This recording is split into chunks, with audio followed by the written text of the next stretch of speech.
पापा अजाने हो गई, चलिए नमाज को चलते हैं। बेटा तुम चले जाओ नमाज को, अभी मैं गेम। नमाज पढ़ो कबल इसके कि तुम्हारी नमाज पढ़ी जाए। हज़रत उमर रज़ी अल्लाह ताला अन्हु का कौल है, हासिबु कबल अन तुहासबु, अपना मुहासबा करो कबल इसके कि तुम्हारा मुहासबा किया जाए। अल्लाह रब्बुल इज़्ज़त ने कुरान पाक में फरमाया, इन्नस्सलाता कानत अलल मुअमिनीना किताबन मौक़ूता, मोमिनों पर नमाज मुकर्ररा वक़्त के अंदर अदा करना फ़र्ज़ करार दी गई है। तो हमें नमाज को उसके वक़्त के अंदर अदा करना चाहिए।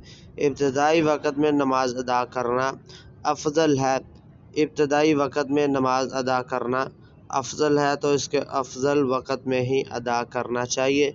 5 नमाज़ें हैं और 5 ही कुर्बानियाँ हैं, लेकिन हम बहाने लगाते हैं, हम 2 मिनट में पहले अपने दोस्त को मिल लें, पहले हम अपना काम कर लें, मैं तो बीमार हूँ, मेरा तो सर दर्द हो रहा है।